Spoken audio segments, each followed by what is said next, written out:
الحمد لله وكفى وسلام على عباده الذين اصطفى أما بعد فأعوذ بالله من الشيطان الرجيم بسم الله الرحمن الرحيم إنا أعطيناك الكوثر فصل لربك وانحر إن شانئك هو الأبتر صدق الله المولانا العظيم সকল প্রশংসা মহান রব্বুল আলামিনের জন্য, যে মহান রব্বুল আলামিন আপনাকে আমাকে দয়া করে মায়া করে মেহেরবানি করে বিশ্বনবী জনাবে মুহাম্মদুর রাসূলুল্লাহ সাল্লাল্লাহু আলাইহি ওয়াসাল্লামের উম্মত করে প্রেরণ করেছেন। যে নবীর উম্মত হওয়ার জন্য এই পৃথিবীর অনেক মানুষ আকাঙ্ক্ষা করেছিল, প্রার্থনা করেছিল, কিন্তু আপনি আর আমি আল্লাহর দরবারে কোনো রকমের প্রার্থনা না করে, আকাঙ্ক্ষা না করেও বিশ্বনবী জনাবে মুহাম্মদুর রাসূলুল্লাহ সাল্লাল্লাহু আলাইহি ওয়াসাল্লামের উম্মত হতে পেরেছি। এটা আপনার আর আমার জন্য অনেক বড় সৌভাগ্যের ব্যাপার। কেননা কিয়ামতের ময়দানে আল্লাহ রাব্বুল আলামিন আমাদের নবী হযরত মুহাম্মদ মুস্তাফা সাল্লাল্লাহু আলাইহি ওয়াসাল্লামকে এমন কিছু স্পেশাল পাওয়ার দিবেন, এমন কিছু অথরিটি দিবেন যা অন্য কাউকে আর দেওয়া হবে না। তার মধ্য থেকে একটি রয়েছে হাউজে কাউসার, একটি রয়েছে ওসিলা। সুতরাং যে ওসিলার মাধ্যমে নবী করিম সাল্লাল্লাহু আলাইহি ওয়াসাল্লাম তার উম্মতদেরকে সুপারিশ করবেন, এবং যে হাউজে কাউসারের পানি থেকে নবী করিম সাল্লাল্লাহু আলাইহি ওয়াসাল্লাম তার উম্মতদেরকে মন ভরিয়ে তৃপ্তি সহকারে পানি পান করাবেন। সুতরাং আমরা যে সেই নবীর উম্মত হতে পেরেছি, এটা আপনার আর আমার কোনো বাহাদুরি নয়, এটা আপনার আর আমার কোনো কৃতিত্ব নয়, আল্লাহ রব্বুল আলামিনের খাস মেহরবানি। সুতরাং আসুন আমরা মহান রব্বুল আলামিনের দরবারে শুকরিয়া জ্ঞাপন করি, আলহামদুলিল্লাহ। সম্মানিত উপস্থিতি, আজকে আমরা সূরাতুল কাউসার সম্পর্কে কিছু আলোচনা শুনব। ওমা তাওফীকি ইল্লা বিল্লাহ। পবিত্র কোরআনুল কারীমের মধ্যে 114টি সূরা রয়েছে। যদি প্রশ্ন করা হয় এই 114টি সূরার মধ্যে সবচেয়ে ছোট সূরা কোনটি, তাহলে এক কথায় উত্তর হবে সবচেয়ে ছোট সূরাটির নাম হলো সূরাতুল কাউসার। কেননা এই সূরার মধ্যে কেবলমাত্র তিনটি আয়াত রয়েছে, ছোট ছোট তিনটি আয়াত রয়েছে। এই সবচেয়ে ছোট সূরা, অথচ গুরুত্বের দিক দিয়ে অত্যন্ত, সান্ত্বনার দিক দিয়ে, গুরুত্বের দিক দিয়ে অত্যন্ত গুরুত্বপূর্ণ এই সূরাটি। তো এই সূরাটি এত ছোট কেন, এবং এই সূরার এত গুরুত্ব কি রয়েছে এই সূরার মধ্যে, আসুন আমরা বিস্তারিত আলোচনাটুকু শুনি।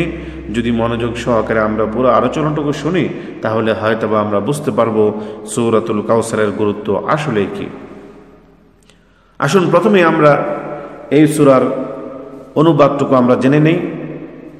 প্রথম আয়াতের মধ্যে আল্লাহ রাব্বুল আলামিন বলেন, ইন্না আ'তাইনাকাল কাউসার, হে নবী নিশ্চয় আমি তোমাকে হাউজে কাউসার দান করেছি। যদিও এখানে কাউসার বলা হয়েছে, কিন্তু এর তাফসীরের মধ্যে সেটা মূলত হাউজে কাউসার। তো সেই হিসাবে বলা হচ্ছে ইন্না আ'তাইনাকাল কাউসার, হে নবী আমি নিশ্চয়ই তোমাকে হাউজে কাউসার দান করেছি। ফাসাল্লি লিরাব্বিকা ওয়ানহার, সুতরাং তুমি তোমার প্রতিপালকের উদ্দেশ্যে নামাজ আদায় করো এবং কুরবানি করো। ইন্না শানিআকা হুয়াল আবতার, নিশ্চয়ই তোমার প্রতি যারা হিংসা করে, বিদ্বেষ করে, তারাই নির্বংশ হয়ে যাবে। তো এই যে একটি সূরার মধ্যে তিনটি আয়াত, এই তিনটি আয়াতের অর্থ আমরা ইতিমধ্যে জানলাম। এবার আসুন আমরা প্রথম আয়াতের মধ্যে নবী করিম সাল্লাল্লাহু আলাইহি সাল্লামকে যে মূল্যবান জিনিসটি দেওয়া হয়েছে হাউজে কাউসার, সে হাউজে কাউসার সম্পর্কে আমরা কিছু জানার চেষ্টা করি। এই হাউজে কাউসার সম্পর্কে মুসনাদে আহমদ নামক কিতাবের 11,558 নম্বর হাদিস, নাসাই শরীফের 894 নম্বর হাদিস, আবু দাউদ শরীফের 4122 নম্বর হাদিসের মধ্যে কিছু বিবরণ এসেছে এই হাউজে কাউসার সম্পর্কে। عن أنس بن مالك رضي الله عنه قال قال رسول الله صلى الله عليه وسلم আনাস ইবনে মালিক রাদিয়াল্লাহু তাআলা আনহু তিনি বলতেছেন যে একবার রাসূলুল্লাহ সাল্লাল্লাহু আলাইহি ওয়াসাল্লাম মদিনার মসজিদের মধ্যে বসা ছিলেন। কিছুক্ষণ তন্দ্রা অবস্থায় থেকে তারপরে তিনি তার মাথাটা উঠালেন এবং মুচকি মুচকি হাসছেন। তন্দ্রা অবস্থা থেকে মাথা তুলে নবীজি মুচকি মুচকি হাসতে লাগলেন। মুচকি হাসির কারণ জিজ্ঞেস করা হলো, ইয়া রাসূলুল্লাহ, আপনি তন্দ্রা থেকে উঠলেন, উঠে মুচকি মুচকি হাসতেছেন, বিষয়টা কি একটু খুলে বলুন না। তখন তিনি বললেন, হে আমার সাহাবারা, এইমাত্র আমার উপরে একটি সূরা নাজিল হয়েছে, সুবহানাল্লাহ। তখন তিনি এই সূরাটি পাঠ করে শোনালেন, সূরাতুল কাউসারটা তিনি পাঠ করে শোনালেন। তো প্রথম আয়াতের মধ্যেই যেহেতু ইন্না আ'তাইনাকাল কাউসার শব্দটি রয়েছে, এই জন্য নবীজি সূরাটি পাঠ করার পরে সাহাবাদেরকে সূরাটি তেলাওয়াত করে শোনানোর পরে এবার তিনি নিজেই জিজ্ঞেস করলেন, হাল তাদরুনা মাল কাউসার? ওগো আমার সাহাবারা, আচ্ছা তোমরা কি কাউসার সম্পর্কে কিছু জানো? এই যে আয়াতটি আমি তেলাওয়াত করলাম, ইন্না আ'তাইনাকাল কাউসার, আল্লাহ রাব্বুল আলামিন আমাকে কাউসার দান করেছেন, এই কাউসারটা কি এই সম্পর্কে তোমাদের কি কোনো ধারণা আছে? ক্বালু আল্লাহু ওয়া রাসূলুহু আ'লামু। সাহাবাগণ বললেন, ইয়া রাসূলুল্লাহ, ইয়া হাবিবাল্লাহ, কাউসার কি এই সম্পর্কে আপনি এবং আল্লাহ তাআলাই তো সবচেয়ে বেশি ভালো জানেন, সুতরাং আপনি মেহেরবানি করে আমাদেরকে বলুন না যে কাউসার এটা কি। তখন নবীজি বললেন, হুয়া নাহরুন আ'তানিহি রাব্বি, এটা একটি জান্নাতি নহর। হুয়া নাহরুন আ'তানি রাব্বি আযজা ওয়া জাল্লা ফিল জান্নাহ আলাইহি খায়রুন কাসীর।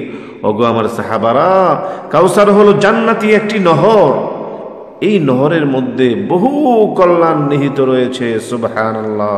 আল্লাহ রাব্বুল আলামিন জান্নাতের মধ্যে এই হাউজে কাউসার তিনি আমাকে দান করবেন, সুবহানাল্লাহ। আনিয়াতুহু আদাদুল কাওয়াকিবি, এই হাউজে কাউসারের পাশে আকাশের যত তারকা নক্ষত্র রয়েছে সেই পরিমাণের পেয়ালা বা পানপাত্র থাকবে, সুবহানাল্লাহ। হাউজে কাউসারের পানি পান করার জন্য আমার উম্মতেরা আসবে আমার কাছে, আমি যেন তাদেরকে হাউজে কাউসারের পানি পান করাই। কোন কোন কিতাবের মধ্যে এসেছে, কোন ব্যক্তি যদি হাউজে কাউসারের পানি পান করতে পারে 40,000 বছর পর্যন্ত আর পানির পিপাসা তার লাগবে না।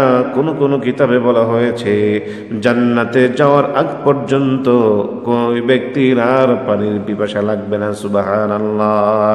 আমার উম্মতেরা আমার কাছে আসবে হাউজে কাউসারের পানি পান করার জন্য, যেহেতু লক্ষ লক্ষ কোটি কোটি উম্মতেরা আসবে আমার কাছে পানি পান করতে, এই জন্য আল্লাহ রাব্বুল আলামিন সুন্দর একটা ব্যবস্থা করে রেখে দিবেন। সেই ব্যবস্থাটা হলো এই হাউজে কাউসারের চতুর্দিকে আল্লাহ রাব্বুল আলামিন অগণিত গ্লাস অথবা পানি পান করার মতো পাত্র সেখানে রেখে দিবেন। এই আকাশের মধ্যে যত নক্ষত্র তোমরা দেখতে পাও, এই নক্ষত্রের পরিমাণের চেয়েও বেশি আল্লাহ রাব্বুল আলামিন সেখানে পানি পান করার পাত্র রেখে দিবেন, সুবহানাল্লাহ। আমার উম্মতেরা আমার কাছে আসবে পানি পান করার জন্য, আমি আমার নিজ হাতে আমার উম্মতদেরকে পানি পান করাবো।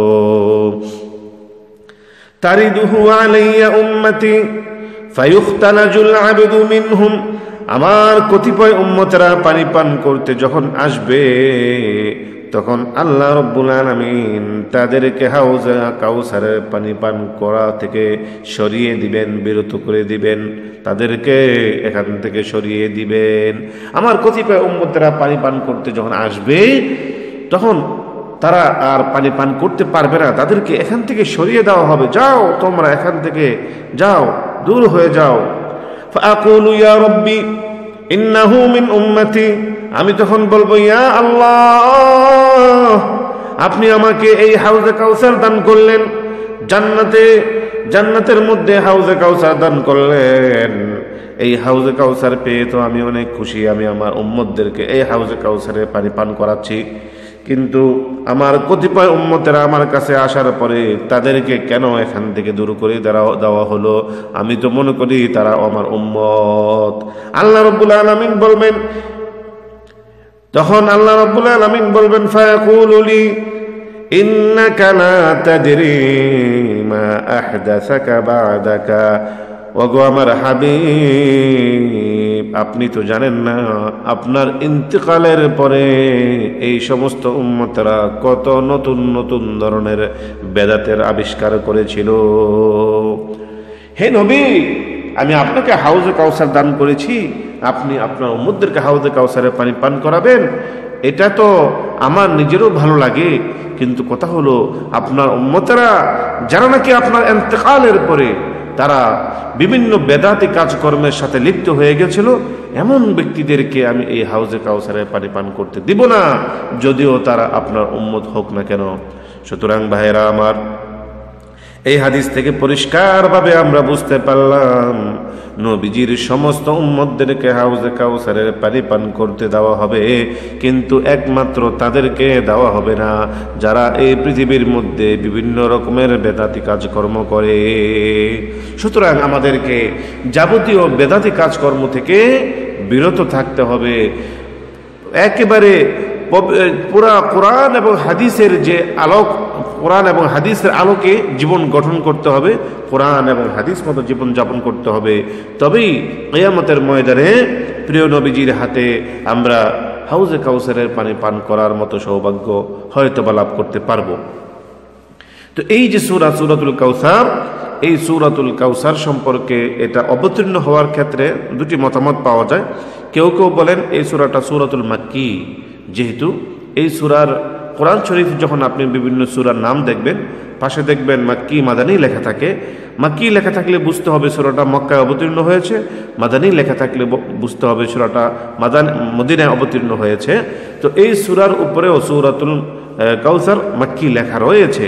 কিন্তু যেহেতু নবী করিম সাল্লাল্লাহু আলাইহি ওয়াসাল্লাম ওই তন্দ্রা অবস্থা থেকে জাগ্রত হওয়ার পরে মুস্কি মুস্কি হাসলেন, সাহাবারা জিজ্ঞেস করলেন, পরে তিনি সূরাতুল কাউসার নাজিল হওয়ার ঘোষণা দিলেন, তিনি পাঠ করলেন। এই যে ঘটনাটা, এটা বিভিন্ন হাদিস থেকে জানা যায় এটা মদিনার মসজিদের মধ্যে ঘটনাটা ঘটেছিল। এই জন্য কোনো মুফাসসির বলেন সূরাতুল কাউসার সূরাতুল মাদানী। তো যাই হোক, মাক্কি হোক আর মাদানী হোক, আমরা মূলত সূরার যে গুরুত্বটা সেটা উপলব্ধি করব, সেটাই হলো মূল বিষয়। তো সম্মানিত উপস্থিতি, আমরা প্রথম হাদিস থেকে জানতে পারলাম যে হাউজে কাউসার এটা কি, এবং ওই হাউজে কাউসারের ফজিলত কি, এবং হাউজে কাউসার থেকে কারা কারা পানি পান করতে পারবে এবং কারা কারা পানি পান করতে পারবে না, এই বিষয়টি সম্পর্কে আমরা জানলাম। এবার আমাদের মধ্যে একটি ধারণা আছে যে হাউজে কাউসার একটা কুয়ার মতো একটা জিনিস, যেখান থেকে পানি উঠানো হবে। যেমনভাবে দুনিয়ার মধ্যে জমজমের পানি একটা কুয়ার মতো একটা জিনিস, সেখান থেকে পানি উঠানো হয় আর পানি পান করানো হয়। হাউজে কাউসারটাও কি এমন কি একটা কুয়ার মতো জিনিস না? হ্যাঁ, কোনো কিতাবে বলা হয়েছে একটা নহরের মতো, আবার কেউ কেউ আমরা বলি এটা একটা হাউজে কাউসার, এটা একটা হাউজের মতো, কেউ কেউ বলি এটা একটা কুয়ার মতো। তা আসলে এটা কি? আসুন কোরআন এবং হাদিসের আলোকে বিষয়টা আমরা জানার চেষ্টা করি। এখন আমি যে হাদিসটি আপনাদের সামনে আলোচনা করব, এই হাদিসটি মূলত পাওয়া যাবে মুসনাদ আহমদ নামক কিতাবের 12,990 নম্বর হাদিসে এবং 13,089 নম্বর হাদিসে। এই দুটি হাদিসের সারমর্মটা এখন আমি আপনাদের সামনে তুলে ধরছি। এই হাদিসটিও বর্ণিত হয়েছে আনাস ইবনে মালিক রাদিয়াল্লাহু তাআলা আনহু থেকে। তিনি বলছেন, নবীজি সূরাতুল কাউসার পাঠ করে বললেন, আল্লাহ রাব্বুল আলামিন আমাকে এই সূরাতুল কাউসার দান করেছেন। তখন এই সূরাতুল কাউসারের বিবরণ দিতে গিয়ে তিনি বলেন, ফাইদা হুয়া নাহরুন ইয়াজরি, কাউসার হলো এমন একটি জিনিস, প্রবাহিত ঝর্ণা বা নহর, প্রবাহিত ঝর্ণা, ঝর্ণার পানি যেরকম ভাবে উপর থেকে ঝিরিঝিরি বেয়ে ঝিরিঝিরি শব্দে উপর থেকে ঝরে পড়ে নিচের দিকে, এরকম একটি ঝর্ণার মতো বিষয় হবে, যার পানি প্রবাহিত থাকবে। ওয়ালাম ইউশাক্কা শাক্কান, কিন্তু মনে রাখবা এটা কোনো একটা গর্তের মতো বিষয় না, কুয়ার মতো কোনো গর্তের মতো কোনো বিষয় না, এটা প্রবাহিত একটা নহরের মতো একটা বিষয়। কেননা যদি কুয়ার মতো বিষয় হতো তাহলে আমার সমস্ত উম্মতেরা এখানে কি করে জড়ো হবে? আমার উম্মতেরা তো পানি পান করতে আসবে, তাই না? এই জন্য যেহেতু এটা একটা নহরের মতো করে দেওয়া হয়েছে, যাতে করে নবীজির সমস্ত উম্মতেরা এখানে আসতে পারে, সুন্দর করে পানি পান করতে পারে। শুধু তাই নয়, হাফাতাহু কিবাবুল লুলুই, এই প্রবাহিত ঝর্ণার দুপাশে মুক্তার তৈরি তাবু টানানো থাকবে। সুবহানাল্লাহ। নবীজির উম্মতেরা তারা যেন এই হাউজে কাউসারের সুন্দর সুন্দর যে মনোরম দৃশ্য, এই দৃশ্য উপভোগ করার জন্য জান্নাতের মধ্যে যে সকল নিয়ামত দেওয়া হবে, এই সকল নিয়ামতগুলো জান্নাতীরা ঘুরে ঘুরে দেখবে। এই নিয়ামতের মধ্যে শ্রেষ্ঠ একটি নিয়ামত হলো হাউজে কাউসার, জান্নাতি নহর, জান্নাতি একটি প্রবাহিত নহর। এই প্রবাহিত নহরের দুপাশে হাফাতাহু কিবাবুল লুলুই, দুপাশে মুক্তা দিয়ে তাবু টানানো থাকবে, মুক্তার তৈরি কাপড় দিয়ে তাবু টানানো থাকবে। সুবহানাল্লাহ। শুধু তাই নয়, ফাদরাবতু বিয়াদি ইলাইয়া তুরবাতিহি ফাইদা হুয়া মিসকাহু জাফিরা, তার মাটি হবে, ওই যে তাবু টানানো হবে, এই তাবুর নিচে জান্নাতি যে নহরটা হবে হাউজে কাউসারের নহর, এই হাউজে কাউসারের নহরের তীরে যে মাটি হবে, সেই মাটিগুলো হবে মেশক আম্বরের মতো সুঘ্রাণ যুক্ত। মানুষেরা তাবুর নিচে যখন বসে থাকবে তখন ওই মাটি থেকে মেশক আম্বরের মতো সুঘ্রাণ আসতে থাকবে। শুধু তাই নয়, ওয়াইদা হাসাহুল লুলু, এই যে পানির নিচে ছোট ছোট পাথরগুলো চিকমিক চিকমিক করতে থাকবে, ওই পাথরগুলো কিসের পাথর হবে রে ভাই? লুলু, ওই পাথরগুলো হবে মুক্তার পাথর। ওই হাউজে কাউসারের যে ঝর্ণাটা, অল্প গভীরের যে ঝর্ণাটা বয়ে যাবে, এই ঝর্ণার নিচে মাটির উপরে এরকম ভাবে মুক্তার পাথরগুলো চিকমিক চিকমিক করতে থাকবে। সুবহানাল্লাহ। শুধু তাই নয়, হাফাতাহু মিন যাহাবিন, এই যে হাউজে কাউসারের ঝর্ণাটা প্রবাহিত হবে, এই ঝর্ণার দুই পাশে স্বর্ণের বাঁধানো, শান বাঁধানো ঘাট থাকবে। সুবহানাল্লাহ। চিন্তা করে দেখেন কেমন দৃশ্য হবে। এই যে হাউজে কাউসার, এই হাউজে কাউসারের বিবরণ দিতে দেওয়া হচ্ছে এই হাদিসগুলোর মধ্যে। মাউহু আবিয়াদু মিনাল লাবান ওয়া আহলা মিনাল আসাল, এই যে হাউজে কাউসারের পানিগুলো, এই পানিগুলোর দিকে যখন মানুষ তাকাবে তখন পরিষ্কার স্বচ্ছ, এত সুন্দর স্বচ্ছ পরিষ্কার পানি হবে, একেবারে দুধের চেয়ে আবিয়াদু মিনাল লাবানি, দুধের চেয়েও আরো সুন্দর, সাদা সুন্দর হবে। সুবহানাল্লাহ।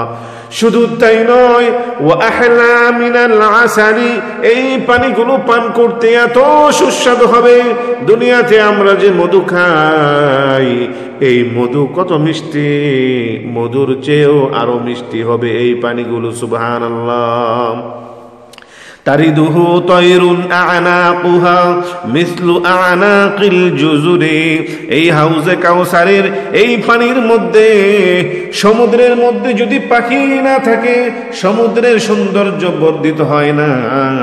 নদীর মধ্যে যদি শাপলা ফুল না ফোটে তাহলে সেই নদীর সৌন্দর্য বর্ধিত হয় না। এমনই ভাবে হাউজে কাউসারের মধ্যে আল্লাহ রব্বুল আলামিন এমন কতিপয় জান্নাতি পাখি ছেড়ে দিবেন, ওই পাখিগুলো হাউজে কাউসারের মধ্যে, ওই হাউজে কাউসারের মধ্যে সে তারা বসে থাকবে, নড়াচড়া করবে, উড়াল দেবে, এখান থেকে সেখানে যাবে।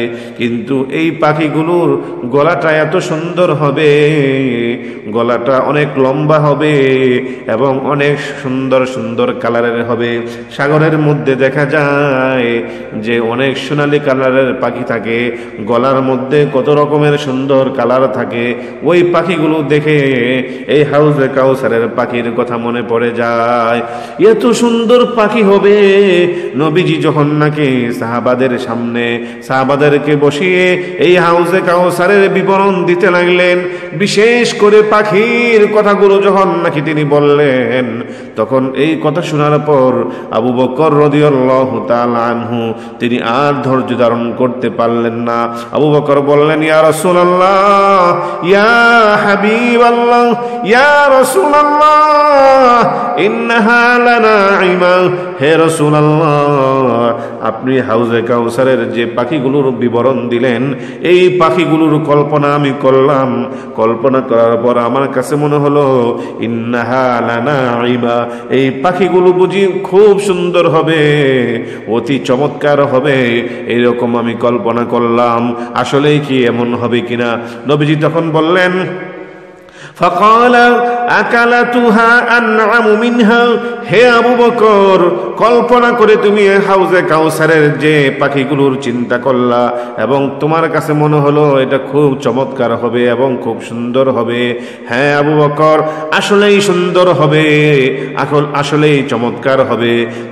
তবে মনে রেখো, এই পাখিগুলো শুধু দেখতেই সুন্দর নয়, বরং আকালাতুহা আনআমু মিনহা, দেখতে যেমন সুন্দর, দেখতে যেমন সুন্দর, এই পাখিগুলো খেতেও অনেক সুন্দর হবে, অনেক সুস্বাদু হবে, অনেক মজাদার হবে। তুমি যখন নাকি এই পাখিগুলো দেখে তোমার ভিতরে খাবারের ইচ্ছা জাগ্রত হবে, ইচ্ছা হওয়ার সাথে সাথে আল্লাহ রব্বুল আলামিন এই পাখি ভুনা করে তোমার সামনে দিয়ে দিবেন। সুবহানাল্লাহ। সুতরাং ভাইয়েরা আমার, আমরা এই হাদিস থেকে মুসনাদ আহমদ নামক কিতাবের 12,990 এবং 13,089 নম্বর হাদিস থেকে এতক্ষণ পর্যন্ত আলোচনা শুনলাম। এখানে হাউজে কাউসারের বিবরণ দেওয়া হলো। এটা একটা পাহাড়ি ঝর্ণা, পাহাড় থেকে যেরকম ভাবে ঝর্ণা বয়ে আসে এরকম একটি প্রবাহিত ঝর্ণা হবে। এই ঝর্ণার পানিগুলো দুধের মতো, দুধের চেয়ে সুন্দর হবে, মধুর চেয়ে মিষ্টি হবে এবং এই পানির নিচে স্বর্ণের, এই পানির নিচে মুক্তার পাথরগুলো চিকমিক চিকমিক করতে থাকবে। এই যে প্রবাহিত নদীটা থাকবে, এই নদীর দুপাশে শান বাঁধানো ঘাট থাকবে, স্বর্ণের শান বাঁধানো ঘাট থাকবে এবং তার তীরের যে মাটিগুলো হবে সেই মাটিগুলো মেশক আম্বরের সুঘ্রাণ হবে এবং সেখানে তাঁবু টানায় দেওয়া হবে। মুক্তা খচিত কাপড় দিয়ে সেখানে তাঁবু টানানো হবে। সেই তাঁবুর নিচে জান্নাতীরা, আমার উম্মতেরা এখানে বসে বসে এই নয়ন বিরাম দৃশ্য তারা দেখবে, উপভোগ করবে। সুবহানাল্লাহ। সুতরাং ভাইরা আমার, আপনারা কি এই হাউজে কাউসারে পানি পান করতে চান? আপনারা যদি এই হাউজে কাউসারে পানি পান করতে চান, তাহলে প্রথমত আমাদেরকে আল্লাহ রব্বুল আলামিনের কাছে দোয়া করতে হবে। নবীজির দেখানো জীবন পদ্ধতি অনুযায়ী আমাদেরকে জীবন যাপন করতে হবে। তাহলে আমরা সেই দিন হাউজে কাউসারের পানি পান করতে পারবো। জান্নাতি এই নয়নবিরাম দৃশ্য আমরা হয়তোবা সেদিন দেখতে পারবো। আল্লাহ রব্বুল আলামিন আপনাকে, আমাকে, আমাদের প্রত্যেককে যেন এই হাউজে কাউসারের পানি পান করার মতো তৌফিক দান করেন। আমরা সবাই বলি আমিন। সম্মানিত উপস্থিতি, এবার আমাদের জানতে ইচ্ছা করছে যে এই যে সূরাতুল কাউসার নাজিল হলো, এই যে কাউসার আল্লাহ রাব্বুল আলামিন নবীজিকে দান করলেন, এর প্রেক্ষাপটটা কি ছিল? প্রথম হাদিসের মধ্যে আমরা জেনেছি যে কখন নবীজি ঘোষণা করলেন যে আমার উপরে এই সূরাটি এসেছে, এটা তো আমরা প্রথম হাদিস থেকে জানলাম। এবার আসুন জানি যে এই সূরাটি নাজিলের পিছনে একটা প্রেক্ষাপট রয়েছে। সেই প্রেক্ষাপটটা কি? সেই প্রেক্ষাপটটা হলো যে মক্কার মধ্যে যে কতিপয় খবিস লোক ছিল, যারা নাকি দুর্বৃত্ত, নবীজিকে সবসময় কষ্ট দিত, অশান্তি দিত, এরকম কতিপয় লোক ছিল, যেরকম আবু লাহাব, তারপরে আরও এরকম অনেকে ছিল, আবু জাহেল, এরকম আর অনেকে ছিল। তো তার মধ্য থেকে একজন হলো আস ইবনে ওয়াইল। এই আস ইবনে ওয়াইল, কান আল আস ইবনে ওয়াইল ইদা যাকারা রাসূলুল্লাহ সাল্লাল্লাহু আলাইহি ওয়াসাল্লাম ইয়াকুল, এই আস ইবনে ওয়াইল সে মক্কার বড় একজন নেতা ছিল। তার সামনে যখন নাকি কেউ মুহাম্মদুর রাসূলুল্লাহ সাল্লাল্লাহু আলাইহি ওয়াসাল্লাম সম্পর্কে আলোচনা করত, তখন সে কি বলতো জানেন? এই পাপী লোকটি বলতো, দাউহু ফাইন্নাহু রাজুলুন আবতার লা আকিবা লাহু, আরে মুহাম্মদের কথা বাদ দাও, তার কথা কেন আলোচনা করো? সে তো একজন নির্বংশ লোক, তারপরে তার মৃত্যুর পরে তো তার নাম নেওয়ার মতো কেউ নাই। ফাইদা হালাকা ইনকাতা যিকরাহু, সে যখন মারা যাবে তারপরে তো তার কোনো ছেলে সন্তান নাই যে তার আলোচনা করবে, তার কথা সমাজের মধ্যে তার বংশকে ধরে রাখবে, এরকম তো কেউ নাই। সুতরাং তার কথা বাদ দাও, তাকে নিয়ে এত কেন আলোচনা করো? তার ধারণা ছিল মুহাম্মদ এখন ইসলামের দাওয়াত দিচ্ছে মানুষদেরকে, এই ইসলামের দাওয়াত কতদিন আর দিবে? তার মৃত্যুর পরে এটাকে আর কে ধরে রাখবে? কেউ তো আর ধরে রাখার মতো কেউ নাই। সুতরাং সে তো নির্বংশ। এরকমভাবে নবীজিকে তারা নির্বংশ বলতো, আবতার বলতো। এই আবতার বলার কারণে নবীজি অত্যন্ত মনক্ষুণ্ণ হতেন। তখন আল্লাহ রাব্বুল আলামিন এই সূরাটা তিনি নাজিল করলেন। আসলে আপনারা জানেন যে নবীজির যে ছেলে মেয়ে ছিল, এই ছেলে মেয়েগুলোর মধ্য থেকে 4 জন কন্যা সন্তান ছিলেন এবং 3 জন পুত্র সন্তান ছিল। কন্যা সন্তান যারা ছিলেন তারা হলেন হযরত জাইনাব, হযরত রুকাইয়া, হযরত ফাতেমা, হযরত উম্মে কুলসুম। এবং যারা পুত্র ছিল, এই পুত্র 3 জন ছিলেন। 3 জনের মধ্য থেকে 2 জন ছিল খাদিজা রাদিয়াল্লাহু তাআলা আনহার গর্ভে এবং একজন ছিল মারিয়া কিবতিয়ার গর্ভে। তো পুত্রদের মধ্য থেকে একজনের নাম হলো হযরত কাসেম, হযরত তাহের এবং হযরত ইব্রাহিম। তো যাই হোক, আপনারা জানেন যে নবীজির যে কন্যা সন্তান ছিল, এই কন্যা সন্তানগুলো, নবীজির এই কন্যা সন্তানগুলো 4 জনের নাম আমরা শুনলাম। এবং যে পুত্র সন্তান ছিল, এই পুত্র সন্তানগুলো তারা অতি অল্প বয়সে তারা মারা যায়, ছোট ছোট থাকতেই মারা যায়, বালক বয়সের আগেই তারা একে একে সব মারা যায়। নবীজির পুত্র সন্তান তারা সকলেই যখন অল্প বয়সে মারা যান, একে একে 3টি পুত্র সন্তানের সকলেই যখন মারা যায়, তখন কাফেররা ঠাট্টা মস্কারি করে বলতো, আরে মুহাম্মদ তো নির্বংশ হয়ে গেছে, তার কোনো পুত্র সন্তান বাঁচে না, তার মৃত্যুর পর তার নাম নেওয়ার মতো কোনো মানুষ থাকবে না। এতে করে নবীজি অত্যন্ত মনক্ষুণ্ণ হলেন। তখন আল্লাহ রাব্বুল আলামিন সূরাতুল কাউসার নাজিল করে নবীজিকে জান্নাতি একটি ঝর্ণা উপহার দিয়ে নবীজিকে সান্ত্বনা দিলেন। আসলে মানুষ যখন নাকি বিপদগ্রস্ত থাকে এবং মনক্ষুণ্ণ থাকে, তখন তাকে কেউ কিছু উপহার দিয়ে যখন কথা বলে, তখন খুব সহজে সান্ত্বনা পাওয়া যায়। আপনারা জানেন অন্য এক সময়কার ঘটনা, নবীজি যখন নাকি তায়েফের ময়দানে গিয়ে কাফেরদেরকে দাওয়াত দিতে গেলেন, কাফেরদেরকে দাওয়াত দিলেন তায়েফের ময়দানে, তখন কাফেরদের হাতে তিনি নির্মমভাবে নির্যাতিত হন, লাঞ্ছিত হন। তখন নবীজি অত্যন্ত মনক্ষুণ্ণ হয়েছিলেন। তখন আল্লাহ রাব্বুল আলামিন নবীজিকে সান্ত্বনা দেওয়ার জন্য দুনিয়ার জমিন থেকে আরশে আজিমে নিয়ে গিয়েছিলেন। সেখানে মেরাজের মাধ্যমে আল্লাহ রাব্বুল আলামিন তার নূরকে দেখার সুযোগ করে দিয়েছিলেন, জান্নাতের সুখ শান্তি দেখার সুযোগ করে দিয়েছিলেন। এভাবে নবীজিকে তিনি সান্ত্বনা দিয়েছিলেন। মেরাজের রজনীতে আল্লাহর সান্নিধ্য লাভ করে নবীজির মনের ভিতরে যত জ্বালা যন্ত্রণা, দুঃখ, ব্যথা, বেদনা ছিল, এসব কিছু তিনি সেখান থেকে ভুলে এসেছিলেন। তেমনিভাবে নবীজির পুত্র সন্তানেরা যখন একে একে সকলেই মারা গেল, তখন এমনিতেই নবীজি মনক্ষুণ্ণ, তারপরও কাফেরদের মস্কারিতে তিনি আরো মনক্ষুণ্ণ হলেন।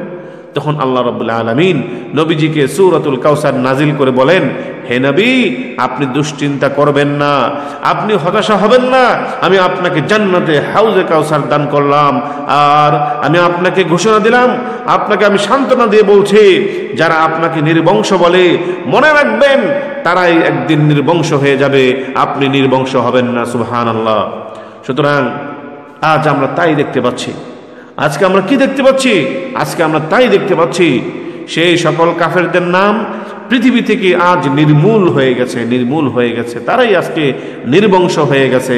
কোথায় আজকে আবুল আহাব, কোথায় আজকে এই সমস্ত ওয়াইল, তারপরে আরো যারা এর সমস্ত বড় বড় দুষ্কৃতিকারী ছিল, তারা আজকে কোথায়? কিন্তু নবী মুহাম্মদ রাসূলুল্লাহ সাল্লাল্লাহু আলাইহি ওয়াসাল্লামের নাম, মান, শান, শওকত এই সব কিছু দিন দিন বৃদ্ধি পেয়েছে। কিয়ামত পর্যন্ত নবীজির নাম, নবীজির নামের চর্চা, আলোচনা, গুণকীর্তন চলতে থাকবে, তবু শেষ করা যাবে না। সুবহানাল্লাহ। কেননা আল্লাহ তাআলা গ্যারান্টি দিয়েছেন, ইন্না শানিআকা হুয়াল আবতার, আপনার বিরুদ্ধাচরণ যারা করেছে, আপনার সাথে দুশমনী যারা করেছে, মনে রাখবেন তারাই একদিন নির্বংশ হয়ে যাবে।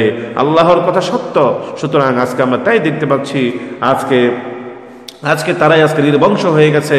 কিন্তু নবীজির নামের আলোচনা, গুণকীর্তন হাজার হাজার মানুষেরা, লক্ষ লক্ষ মানুষেরা, কোটি কোটি মানুষেরা করছে, তারপরও নবীজির জীবনের গুণকীর্তন আজকে আমরা করে শেষ করতে পারছি না। তাহলে বন্ধুগণ, আজকে আমরা আলোচনা শুনলাম সূরাতুল কাউসার সম্পর্কে। এই সূরাতুল কাউসার সম্পর্কে আলোচনার দ্বারা আমাদের কি শিক্ষা হলো? আমাদের এক নম্বরের শিক্ষা হলো, জান্নাতে যদি নবীজির হাত থেকে হাউজে কাউসারে পানি পান করতে চাই, তাহলে যাবতীয় বেদাতি কাজকর্ম থেকে আমাদেরকে মুক্ত থাকতে হবে। যাবতীয় বেদাতি কাজকর্ম থেকে আমাদেরকে মুক্ত থাকতে হবে, এটা আমাদেরকে ভাবতে হবে।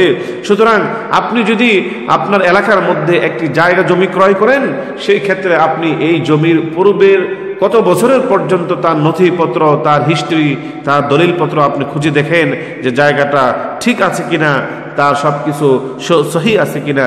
আর আপনি যখন নাকি কোনো আমল করবেন, সে আমলের ক্ষেত্রে আপনি কেন এটা যাচাই বাছাই করবেন না যে আমলটা সহি কিনা, এই আমলটা বেদাতি কিনা, এই আমলটা সহি কি বেদাতি? এই জিনিসটি ভাবার চিন্তা কি আপনার নাই? সুযোগ নাই? এই জিনিসটি চিন্তা করার দায়িত্ব কি আপনার না? অবশ্যই আপনার দায়িত্ব। কেননা যে আমলের মাধ্যমে আপনি জান্নাতে, এরকম দুনিয়াতে এক টুকরো জায়গার জন্য, যদি এক টুকরো জায়গা কেনার জন্য যদি আপনি এত কষ্ট করতে পারেন, এত তাহকিক করতে পারেন, তাহলে জান্নাতে এক একটা নিম্ন স্তরে জান্নাতের জায়গার পরিমাণ হবে এই দুনিয়ার 10 দুনিয়ার পরিমাণ। সুতরাং আপনি তো আরো বেশি পরিমাণের মালিক হতে পারেন। এত বড় জান্নাতের মালিক হতে হলে যে আমলের মাধ্যমে করতে হবে, সে আমলটা সঠিক কিনা বেঠিক, সে আমলটি সহি কিনা বেদাতি, এই বিষয়টিকে যাচাই করার দায়িত্ব আপনার না? অবশ্যই আপনার দায়িত্ব। এই জন্য চেষ্টা করবেন আলেম ওলামাদের কাছ থেকে জেনে শুনে যে এই সমস্ত বিষয়গুলো সহি, এইগুলো আমল করার জন্য, এবং যাবতীয় বেদাতি কাজকর্ম থেকে বিরত থাকার জন্য আপনাকে আমাকে চেষ্টা করতে হবে। এবং দ্বিতীয় আয়াতের মধ্যে যেটা বলেছিল ফাসাল্লি লিরাব্বিকা ওয়ানহার, ওই আয়াতের সম্পর্কে তাফসীর করতে গেলে আরেকটি দরসের প্রয়োজন। এই জন্য শুধু এতটুকু বলবো যে আমাদেরকে যেমনইভাবে বেদাতি কাজকর্ম থেকে বিরত থাকতে হবে, তেমনইভাবে আমাদেরকে নিয়মিত নামাজ আদায় করতে হবে। এবং আমার যাবতীয় আমল এটা কেবলমাত্র আল্লাহর জন্য কোরবানি করতে হবে। সুতরাং নিয়মিত নামাজ পড়তে হবে, কোরবানি করতে হবে, এবং মনে মনে এটা ভাবতে হবে, ইন্না সালাতি ওয়া নুসুকি ওয়া মাহইয়ায়া ওয়া মামাতি লিল্লাহি রাব্বিল আলামিন, যে আপনার আমার জীবন মরণ এই সব কিছু কেবলমাত্র উৎসর্গ হলো আল্লাহ তাআলার জন্য। এইভাবে যদি আমরা সব কিছু আল্লাহর জন্য উৎসর্গ করে দিয়ে নিয়মিত নামাজ আদায় করতে পারি এবং কোরবানি করতে পারি, নিজের জীবনকে আল্লাহর জন্য উৎসর্গ করতে পারি এবং যাবতীয় বেদাতি কাজকর্ম থেকে বিরত থাকতে পারি, তাহলে আল্লাহ তাআলার পক্ষ থেকে নবীজির মাধ্যমে, এই আলোচনার মাধ্যমে আপনি গ্যারান্টি নিয়ে যেতে পারেন যে কিয়ামতের ময়দানে যদি আপনি জান্নাতি হন, তাহলে নবীজির হাত থেকে আপনি হাউজে কাউসারে পানি পান করতে পারবেন। আল্লাহ রাব্বুল আলামিন আপনাকে, আমাকে, আমাদের পৃথিবীর সকল মুসলমান ভাইদেরকে কিয়ামতের ময়দানে রোজ হাসরে নবীজির হাত থেকে জান্নাতে হাউজে কাউসারে পানি পান করা তৌফিক দান করুন। ওয়া আখিরু দাওয়ানা আনিল হামদুলিল্লাহি রাব্বিল আলামিন। আসসালামু আলাইকুম ওয়া রাহমাতুল্লাহি ওয়া বারাকাতুহু।